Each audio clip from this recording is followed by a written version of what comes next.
šiandien pas mane svečiuose, ar aš pas brolį svečiuose, pat brolį Jokūbą.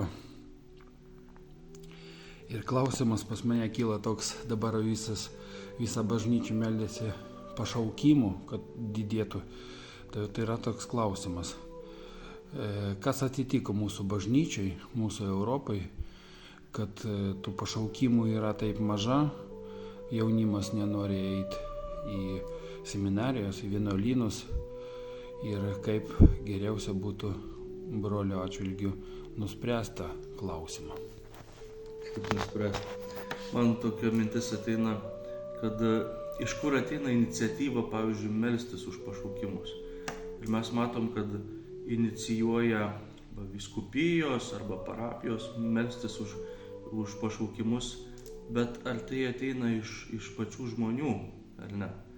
Ir tokia mintis, ar mes tikrai sąmoningai suvokiam, kad trūksta pašaukimų, ar tiesiog džiaugiamės, kad parapijoje yra kunigas, kad yra keletas vienuolių, ar mes iš tikrųjų norim, kad būtų bažnyčiai ir daugiau tų pašaukimų, ir daugiau tų jaunų žmonių, kurie atsilieptų. Kitas dalykas, kaip žinom, pašaukimai auga šeimose. Tai irgi mokam pakalbėti, kad čia bažnyčiai, čia reikia kunigų, čia reikia vienuolynams vienuolių. Bet, kai pavyzdžiui atsiranda šeimoje sūnus ar dukra, kuris sako, aš noriu eiti kunigų seminariją, arba dukra sako, noriu eiti vienuolyną, aš pavyzdžiui esu matęs, kaip išsigąsta šeima ir net pasidaro pikti, kaip čia dabar gali būti, kodėl mano sūnus, kodėl mano dukra turi eiti į tą seminariją, turi eiti į vienuolyną. Tai pirmas dalykas yra sąmoningumas. Kiek mes sąmoningai suvokiam, kad iš tikrųjų bažnyčiai reikia kunigų, kad reikia vienuolių, kad reikia tų, kurie sakramentus perduotų žmonėms, ar ne, bažnyčios. Ar reikia tikrai tų, kurie melstusi. Čia yra klausimai, kuriuos mes turim užsiduoti kiekvieną savo. Nesakau, kad aš galiu duoti visus atsakymus. Ne.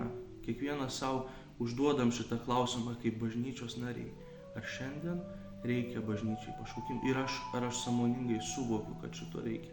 Ir jeigu aš sąmoningai suvokiu, tada pradeda gimti ir malda, ir troškimas, ir mano paties iniciatyva. Kad meldžiuosi, kad bažnyčioje būtų daugiau ganytojų, kad būtų šventų kunigų, kad būtų šventų vienuolių. Ypatingai šventų. Bet kokių, taip sakant, nereikia.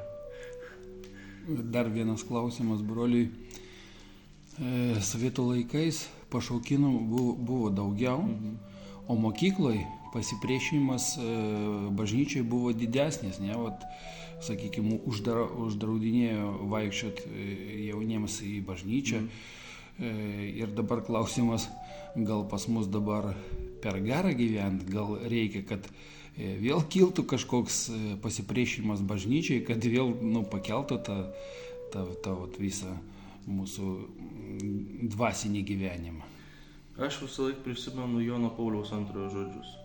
Sako, kad bažnyčia atgimtų, ta prasme, bažnyčiai reikia, baisus žodis, bažnyčiai reikia karo.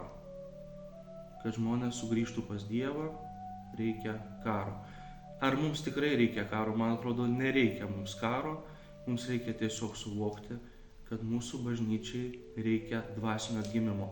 Dabar popiežius Leonas, turim popiežių Leoną, jis labai, taip sakant, tiesiai duria į šitą klausimą. Sako, bažnyčia, pasižiūrėk į savo širdį. Reiškia, kur yra tavo tikėjimas? Ar tavo tikėjimas liko, taip sakant, tokia butaforija, ar tai, kas yra iš vidaus? Ir sovietmečiu, ar ne, kodėl žmonės taip veržėsi ir į bažnyčią, ir kodėl seminarijos, ėjo net pogrindinės seminarijos, ne todėl, kad bijojo, bet viltis, ta prasme, ir tas vidinis gyvenimas buvo statomas ant santykio su Dievu. Dievo man reikia ir aš Dievo einu ieškoti. Išbandymų metas, taip, viskas tvarkoj, bet matosi, kad žmogui reikia to sujudinimo tokio, kad jisai pradėtų ieškoti prasmės. Kai yra pasaulyje beprasmybė, Dabar pasaulyje yra labai daug beprasmybės. Ir jeigu mes sugebam įdėti tą prasmę į Dievą, tuomet prasideda tas dvasinis atgimimas. Ir šiandien, pavyzdžiui, šalia šventinom mokyklą praeitą savaitę, naują mokyklą. Ir matosi, kaip direktorius, būdamas pasaulietinės mokyklos direktorius, jisai sugeba kažkaip tos mokinius, jaunus žmonės parodyti jiems, kad prasmė yra giliau, prasmės tu negali ieškoti pasaulį belenkur, taip sakant, tos laikinuose dalykuose, kažkokios pramogose, kažkokie atsipalaidavimai. Ir jisai sugeba parodyti, kad prasmė, palauk, yra amžini dalykai. Ir Dieve, ir kai mokinys po mokyklos pašventinimo prieina prie manęs ir jisai sako, ne šiaip, žinai, kunigė papasakok apie save, klausimas man 10-oko buvo, kunigė, aš noriu sutikti Dievą ir tu man pasakyk, kaip aš galėčiau eiti to ieškojimo keliu. Čia mane, ta prasme, sukrečia tokie dalykai. Tu supranti, kad šitas vaikas, būtent jisai suprato, kad prasmės tu laikinuose dalykuose nerasi. Noriu ieškoti Dievo, aš jaučiu troškimą ir kunigė, tu esi tas, kuris galbūt galėtų mane užvesti ant kelio. Ačiū, brolau. Kilo man dar visokių įdomių minčių ir visokių klausimų sekantiems pokalbėms. Tai aš tikiu, kad mes prie progos dar rašysim. Ačiū, su Dievu. Ačiū.